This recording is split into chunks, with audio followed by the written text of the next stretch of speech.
Halo semuanya, hari ini adalah pertemuan pertama untuk mata pelajaran Matematika Peminatan di kelas 11. Pada semester ganjil ini ada 3 bab materi yang akan kita pelajari. Yang pertama adalah persamaan trigonometri, yang kedua adalah irisan kerucut, dan yang ketiga adalah suku banyak atau polinomial. Kali ini kita akan membahas materi pada bab 1 tentang persamaan trigonometri. Jadi sebelum kalian belajar lebih dalam lagi mengenai persamaan trigonometri, Ibu akan mengingatkan kembali kepada kalian mengenai materi identitas trigonometri, di mana materi ini pernah kita pelajari di kelas 10 untuk mata pelajaran matematika wajib. Nah, kira-kira ada yang masih ingat nggak identitas trigonometri itu apa? Nah, jadi identitas trigonometri itu adalah identitas yang memuat perbandingan trigonometri. Nah, kemudian untuk menyelesaikan soal-soal yang berkaitan dengan identitas trigonometri, kalian bisa melakukan beberapa langkah berikut. Jadi yang pertama itu adalah mengubah salah satu bentuk ruasnya. Kalian bisa memilih ruas yang agak rumit sehingga nanti diperoleh bentuk yang sama dengan ruas lainnya. Nah, kemudian langkah yang kedua, kalian harus mengubah masing-masing ruas sehingga diperoleh bentuk yang sama. Nah, jadi nanti ada beberapa sifat yang akan membantu kalian untuk bisa dengan mudah menyelesaikan tentang identitas trigonometri. Nah, ini ada beberapa sifatnya. Sifat yang pertama itu adalah sin kuadrat alfa ditambah cos kuadrat alfa itu sama dengan 1. Kemudian rumus yang kedua, sifat yang kedua, tan alfa itu sama dengan sin alfa dibagi dengan cos alfa. Kemudian kotan alfa sama dengan cos alfa dibagi sin alfa. Selanjutnya 1 ditambah tan kuadrat alfa sama dengan sekan kuadrat alfa. Kemudian 1 ditambah kotan kuadrat alfa sama dengan kosekan kuadrat alfa.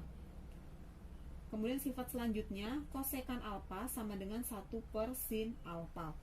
Oke, untuk sekan alfa sendiri itu persamaannya adalah 1 per cos alfa, dan sifat yang terakhir adalah tan alfa sama dengan 1 per kotan alfa.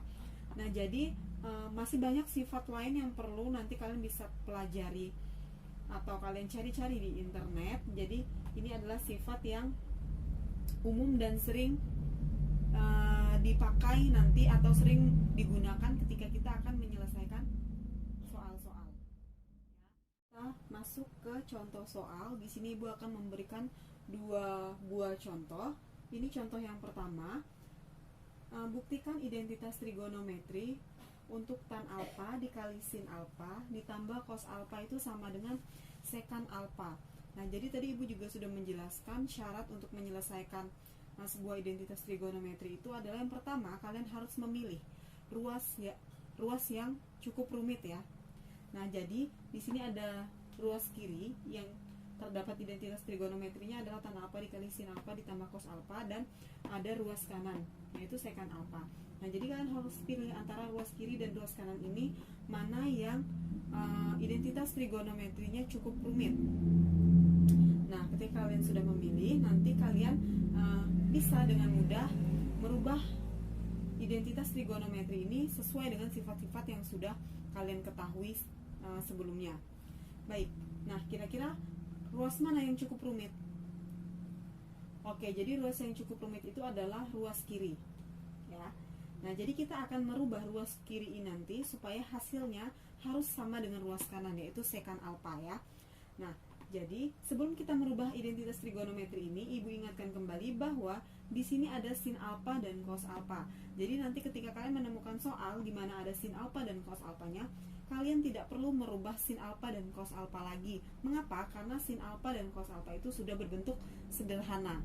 Jadi kalian bisa merubah identitas trigonometri selain kedua bentuk ini ya. Nah, jadi satu-satunya di ruas kiri ini yang bisa kita rubah hanya tan alfa. Oke. Nah, kemudian kita harus melihat kembali sifat dari tan alfa itu persamaannya apa saja sih. Nah, dari sifat yang sebelumnya sudah dijelaskan, untuk tan alfa itu ada 2 persamaan sifatnya. Yang pertama, tan alfa sama dengan sin alfa per cos alfa. Kemudian yang kedua itu adalah tan alfa sama dengan 1 per kotan alfa. Nah, tujuan kita itu adalah menyederhanakan. Otomatis ketika kita akan menyederhanakan, kita harus memilih bentuk identitas trigono yang paling sederhana. Nah, jadi dari kedua sifat tadi, itu yang paling sederhana itu adalah sifat yang menuju ke bentuk identitas sin ataupun cos ya. Nah, jadi kita akan merubah tannya menjadi sin alfa per cos alfa. Oke, yang lainnya tinggal kita tulis ulang. Dikali sin alfa ditambah cos alfa sama dengan sekan alfa. Oke, kemudian langkah selanjutnya, kira-kira mana yang bisa dioperasikan? Oke, jadi yang bisa dioperasikan itu adalah ini ya. Jadi ini dan ini ya, yang bisa dioperasikan dengan perkalian. Sin alfa dikalikan sin alfa berapa? Sin kuadrat alfa. Nah, kemudian bisa nggak dikalikan dengan cos alfa? Tidak bisa, karena ada tanda pengoperasian penjumlahan. Otomatis kita tinggal menuliskan plus cos alfa. Oke, kemudian yang punya penyebut yang mana? Yang berbentuk pecahan. Yang ini tadi ya, jadi kita tulis lagi, kita turunkan cos alfanya sama dengan sekan alfa. Nah, ketika bentuknya sudah seperti ini, jelas kalian akan paham arahnya kita harus kemana. Nah, di sini ada bentuk pecahan. Otomatis ketika sudah berbicara tentang pecahan, kalian harus menyamakan penyebut. Mengapa? Karena di sini penyebutnya berbeda. Anggap di sini 1. Nah, jadi kita harus menyamakan penyebutnya. Berapa penyebutnya supaya setara? Oke, jadi penyebutnya adalah cos alfa. Oke, seperti biasa dioperasikan untuk pecahan. Berarti di sini berapa?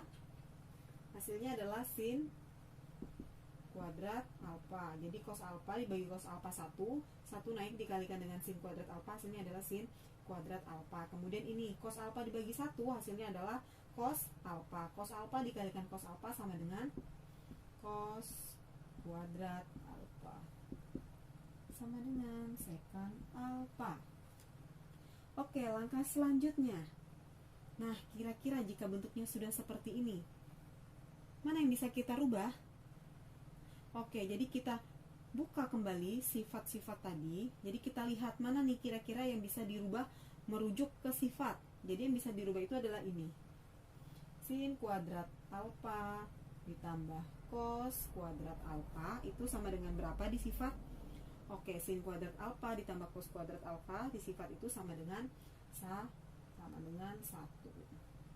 Jadi 1 per, kita tulis cos alfa. Nah, tujuan kita tadi kan supaya ruas kiri dan ruas kanan itu sama. Nah, jika di ruas kiri masih 1 cos alfa dan di ruas kanan itu adalah sekan alfa, otomatis hasilnya masih berbeda. Nah, bagaimana supaya kita bisa merubahnya supaya sama? Kita lihat kembali di sifat. Ada nggak sih 1 per cos alfa ini yang nanti kira-kira hasilnya bisa menghasilkan sekan alfa? Oke, jadi kalian bisa gunakan sifat yang G pada poin G tadi. Itu sekan alfa sama dengan 1 per cos alfa. Nah, jadi ketika dibalik, dipindahkan 1 per cos alfa itu berarti sama dengan sekan alfa. Oke, jadi terbukti ya, ini sama dengan sekan alfa sama dengan sekan alfa. Jadi ketika ruas kiri dan ruas kanan itu sudah sama, terbukti bahwa identitas trigonometri tan alfa dikali sin alfa ditambah cos alfa itu sama dengan sekan. Untuk contoh 2, di sini soalnya adalah buktikan identitas trigonometri untuk 1 dikurang sin alfa per cos alfa sama dengan cos alfa per 1 ditambah sin alfa. Nah, cara menyelesaikannya sama seperti kita menyelesaikan contoh 1 tadi. Jadi langkah-langkahnya itu kalian harus mencari dulu di antara ruas kiri dan ruas kanan itu mana yang cukup rumit. Nah, di sini kalian sudah bisa lihat di ruas kiri dan ruas kanan ini semua bentuk identitas trigonometrinya itu hampir sama. Mengapa? Karena di ruas kiri itu juga sudah berbentuk sin dan cos, kemudian ruas kanan juga sudah berbentuk cos dan sin. Nah, jadi nanti kalau kalian sudah jika kalian mendapatkan soal yang seperti ini, bentuknya sudah hampir sama sederhana, kalian bisa memilih salah satu saja. Jadi bebas, mau kiri boleh, mau kanan boleh. Oke, saya memilih yang kiri ya. Jadi saya memilih 1 dikurang sin alfa per cos alfa ini yang akan saya rubah bentuknya supaya nanti nilainya sama dengan cos alfa per 1 ditambah sin alfa. Oke, kita tuliskan dulu. 1 dikurang sin alfa per cos alfa.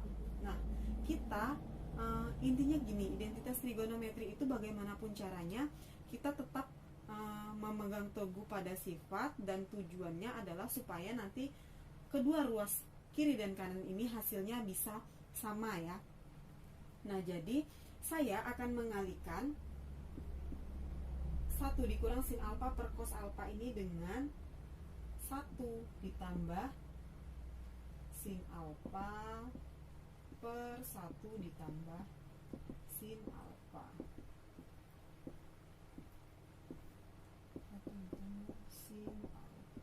Oke, nah mengapa saya memilih 1 ditambah sin alfa untuk menjadi pengalinya?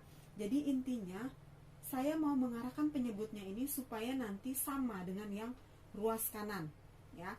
Nah, kemudian pas kebetulan untuk pembilangnya di bagian identitas yang ini juga adalah 1 dikurang sin alfa ya. Jadi bisa menggunakan ini. Intinya nanti ketika dikali, pembilang dan penyebutnya itu harus sama supaya bisa menghasilkan nilai 1. Nah, oke. Sudah cukup jelas, kita bisa lanjut. Nah, setelah ini kita bisa mengoperasikan ya. Jadi mana yang bisa dioperasikan? Baik, kita coba. Jadi seperti biasa perkalian aljabar. 1 dikali 1, 1. 1 dikali sin alfa sama dengan plus sin alfa. Kemudian negatif sin alfa dikali 1 sama dengan negatif sin alfa. Negatif sin alfa dikali sin alfa sama dengan negatif sin kuadrat alfa per, nah ini juga bisa langsung kita tuliskan, cos alfa dalam kurung 1 ditambah sin alfa.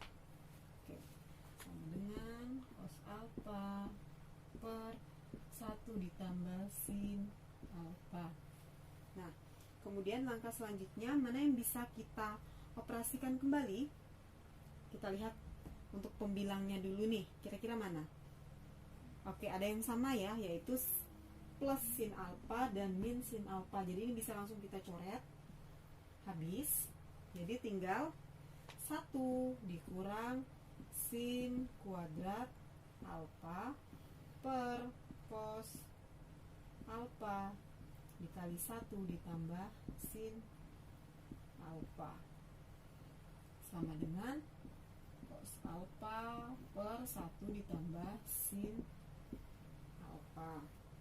Oke, kemudian langkah selanjutnya apa? Oke, kita menuju ke sifat. Lihat di bagian pembilang dan penyebut di ruas kiri ini, mana yang kira-kira kita bisa rubah ke sifat. Oke, jadi yang bisa kita rubah ke sifat itu adalah 1 dikurang sin kuadrat alfa. Jadi 1 dikurang sin kuadrat alfa itu sama dengan cos kuadrat alfa per cos alfa dalam kurung 1 ditambah sin alfa. Oke, sama dengan cos alfa per 1 ditambah sin alfa. Oke. Nah, langkah selanjutnya kira-kira apa? Oke, kita sederhanakan. Mana kira-kira yang bisa disederhanakan? Oke, ini cos kuadrat alfa. Kemudian pada penyebutnya adalah cos alfa. Cos kuadrat alfa ini kan sama dengan cos alfa dikali dengan cos alfa. Jadi salah satunya bisa langsung kita coret. Jadi ini cos alfanya kita kurangi 1, berarti tinggal cos alfa per, ini habis berarti ya, 1 ditambah sin alfa. Jadi sudah sama antara ruas kiri dan ruas kanan, hasilnya adalah cos alfa per 1 ditambah sin alfa, dan di ruas kanan juga cos alfa per 1 ditambah sin alfa. Sehingga terbukti bahwa 1 dikurang sin alfa per cos alfa itu sama dengan cos alfa per 1 ditambah sin alfa.